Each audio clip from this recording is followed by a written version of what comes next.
Even Bangladesh को उठा के देख लें, बांग्लादेश में क्या आपका ख्याल है कि जमहूरी हुकूमत है इस वक्त या जमहूरी हुकूमत बहाल हो गई है? फौज इज इन कंट्रोल। सामने उन्होंने उसी तरह से दो चार एक आदमी के बजाय दूसरा आदमी बिठा दिया, खत्म। श्रीलंका में क्या हुआ?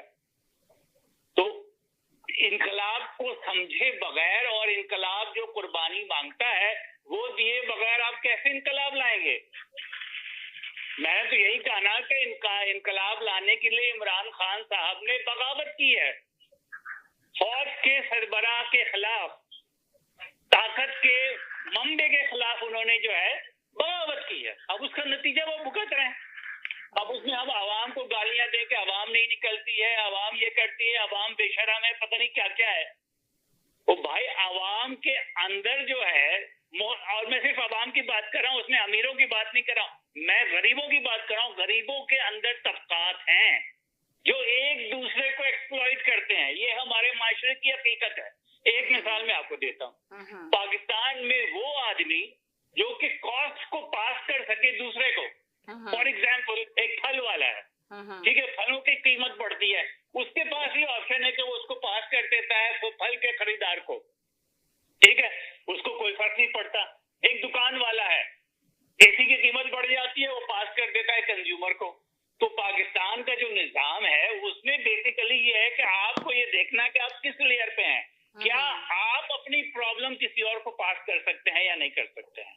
क्या आप अपनी कॉस्ट किसी और को पास कर सकते हैं या नहीं कर सकते हैं? अगर आप नहीं कर सकते हैं तो आपकी जिंदगी अजीरन है जी, ठीक है। अगर आप कॉस्ट किसी और को पास कर सकते हैं तो आप खूब मजे में हैं, ठीक है।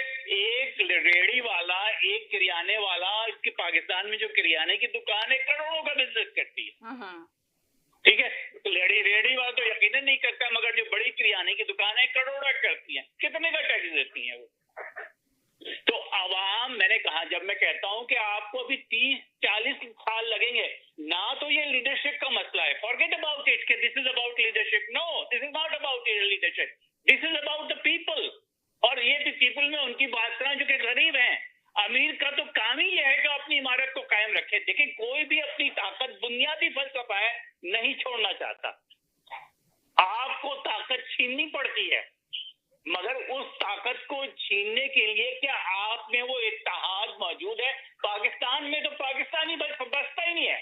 पाकिस्तान में बसता है पंजाबी, जो कि हमेशा से ताकत में रहा है। उसको क्या पड़ी है कि वो इमरान खान को निकाले? उसको और कितनी ताकत चाहिए? वो तो ऑलरेडी ताकत में है।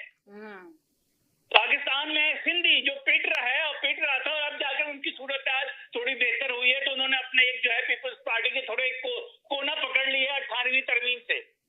उन्होंने सारे वो काम जो 18वीं तरमीम में करवा ली, जिसकी वजह से उनका सूबा, उनकी हुकूमत मजबूत हो। फिर आ जाए महाजिरों के ऊपर, और यहाँ पे ऐसे चौधरी साहब मौजूद है।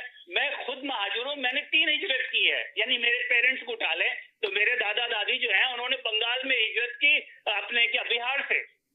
दूसरी हिजरत मेरे पेरेंट ने की फॉल के बाद इंडिया के 1974 में हम आए बांग्लादेश से पाकिस्तान। तो बिहार में कहाँ से किया? एक आप मुझे मेरी बात कंप्लीट कर लेने दे, फिर आप तबसरा कर लीजिएगा। उसके बाद मैंने तीसरी हिजरत की है, यहाँ पे आकर हिजरत की है, कनाडा आ गया, ठीक है। तो अब ये जो है, आप महाजिरों ने बहुत ही नुकसान किया। एमक्यूएम ने महाजिरों, एपीएमएसओ और एमक्यूएम ने बहुत नुकसान किया है महाजिरों का। मतलब उसकी कीमत हम अदा ही नहीं कर सकते हैं। ऐसा नहीं है कि महाजिरों के साथ जो है ज्यादती नहीं हुई, बिल्कुल हुई है, मगर जो हमारा असासा था, एटलीस्ट जब तक मैं पाकिस्तान में था, जब तक हमारी जनरेशन थी, तालीम ही हमारा असासा था। हमें सरकारी मुलाजमतें नहीं मिलती थी, ठीक है, मगर तालीम हमारे पास थी। प्राइवेट सेक्टर में हम